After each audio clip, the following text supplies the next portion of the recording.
Hey everyone. So, one of the things I shared with my students tonight is what is it that they want to do after they finish this class? I'm teaching an advanced level class right now. And unfortunately, when they finish with this class, if they want to continue, they can, of course. But after a while, they may want to move on.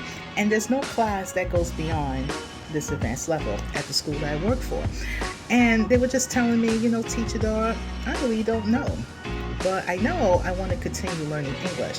And one of the things I want to share with my teachers, for example, I want you to know that it's very important that no matter what curriculum you have to follow, of course, follow the rules of the school that you work for, but you always want to make sure that you hone in on the skills that our learners need to know, things they need to be prepared for. So when they graduate and they move on from working with us, even if you're a private tutor, they have the skills that they need to move forward.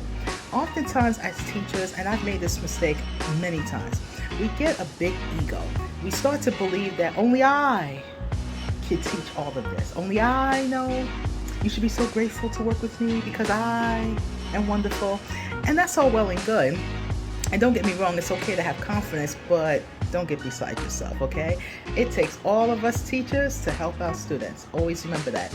And one thing that we sometimes forget in our egos is that we forget that this is really not about us. This is about using what we have to help our students, which is our knowledge and the things that we've learned, to give to our students so they could take that and use that in their daily life.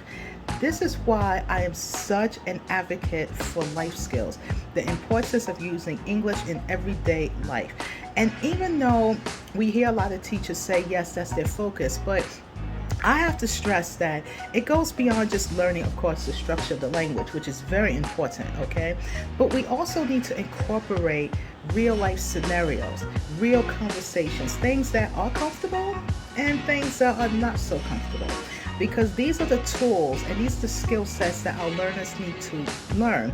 So when they go out into the real world and deal with real life, they'll have the tools and the things that they need and be ready to know how to address certain issues, to be able to speak up for themselves, for their voices to be heard.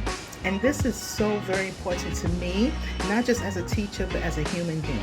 I grew up in a household where I was told to always speak your mind respectfully, always have a voice. And so I always encourage my students to have a voice because your voice matters.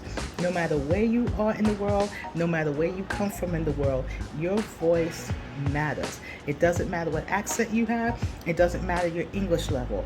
If you can articulate and express yourself and let people know how you feel, it matters. And you can tell anyone who's listening to this that Teacher Dara said so. Help your learners to have a voice. Life skills are everything. Don't get too much into your ego and don't get too much into yourself and feel like, well, I'm all that. Okay, I'm the best. I am so great. Everyone should be lucky to work with me. There's nothing wrong with having high self-esteem. But can I be honest? Can I really be honest? That's not going to help our learners.